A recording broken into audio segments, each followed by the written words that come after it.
3 lakh kilometre प्रति second. यह हमारे ब्रह्मांड की स्पीड लिमिट है। लाइट यानी प्रकाश की गति इतनी तेज है कि अगर आप पलक झपकाए तो रोशनी पृथ्वी के साथ चक्कर लगा चुकी होगी। लेकिन क्या हो अगर यह लिमिट टूट जाए तो? तेज होने के लिए नहीं बल्कि धीमा होने के लिए। आज हम ऐसे ही थॉट एक्सपेरिमेंट पे बात करेंगे जो आपको सोचने पर मजबूर कर देगी। सोचिए अगर लाइट की स्पीड अचानक कम हो जाए तो मान लीजिए कि एक बाइक की स्पीड जितनी हो जाए, क्या हम उस समय को रोक पाएंगे? क्या आप अपने पास्ट को देख पाएंगे या फिर हमारे अस्तित्व खत्म हो जाएंगे? चलिए इस वीडियो में इस रहस्य से पर्दा उठाते हैं। सबसे पहले असर हमारे डेली लाइफ पर पड़ेगा। आज हम जिस इंटरनेट का यूज कर रहे हैं वो फाइबर ऑप्टिक्स केबल के जरिए चलता है जो लाइट पहले से भेजे जाते हैं। अगर लाइट की स्पीड कम होकर साउंड की गति के बराबर हो जाए तो एक जीमेल को अमेरिका से भारत आने में मिलीसेकेंड नहीं कई घंटे लगेंगे। अब वीडियो कॉल का तो सपना ही छोड़ दीजिए।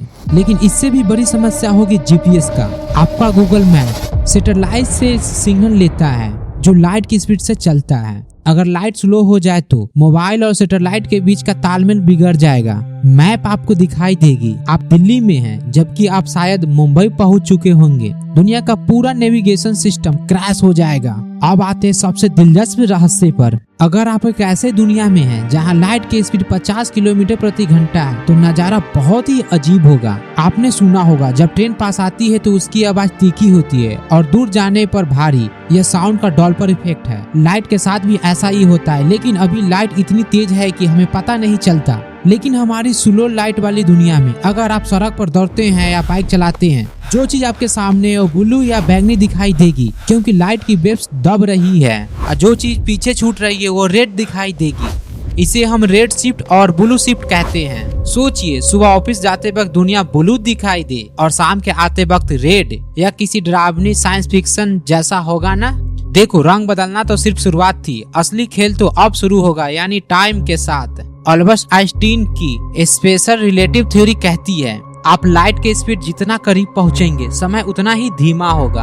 अभी लाइट की स्पीड बहुत ज्यादा है इसीलिए हम उस वक्त तक नहीं पहुंच पाते। लेकिन अगर लाइट की स्पीड सिर्फ 50 किलोमीटर प्रति घंटा हो जाए तो जैसे ही आप अपने बाइक के स्टार्ट करेंगे और 40 से 50 की स्पीड में पहुंचेंगे आप रिलेटिविस्टिक की स्पीड में पहुंचेंगे। इसका मतलब है मान लीजिए आप बाजार सब्जी लाने गए और आपको लगेगा कि सिर्फ 10 मिनट हुआ है, लेकिन जब आप घर लौटेंगे तो आपको हो सकता है कि आप कई घंटे बीत चुके होंगे। इस दुनिया में तेज चलने का मतलब होगा आप अपने परिवार से दूर भविष्य में चले जाना। हर बार जब आप दौड़ेंगे आप एक टाइम मशीन में होंगे। यह सुनने में रोमांचक लगता है ना? लेकिन फिजिक्स का एक डरावना सच भी है। आइंस्टीन का ही समीकरण है E बराबर m²c। एनर्जी E लाइट की स्पीड के स्क्वायर पर निर्भर करती है। और आप जानते ही हैं कि लाइट में मास नहीं होता। अगर लाइट की स्पीड कम हुई तो एनर्जी भी कम हो जाएगी। इसका मतलब है सूरज जो हमें रोशनी देता है वो अपनी ताकत खो देगा। इतना ठंड हो जाएगा कि पृथ्वी पर जीवन नामुमकिन है। हमारा वायुमंडल जम जाएगा। लाइट के बिना सूरज नहीं और सूरज के बिना जीवन नहीं। दोस्तों लाइट की स्पीड को हम देख नहीं पाते हैं लेकिन वो ब्रह्मांड और समय को बांध कर रखा है। लाइट की स्पीड सिर्फ एक नंबर नहीं है, ये ब्रह्मांड का वेश है। अगर आपको आज का ये थॉट एक्सपेरिमेंट पसंद आया तो वीडियो को लाइक जरूर करें। आपको क्या लगता है अगर आप टाइम ट्रैवल कर पाते तो आप किस साल में जाना पसंद करेंगे? कमेंट में अपनी राय जरूर बताएं। मिलते हैं नेक्स्ट वीडियो में। जय हिंद।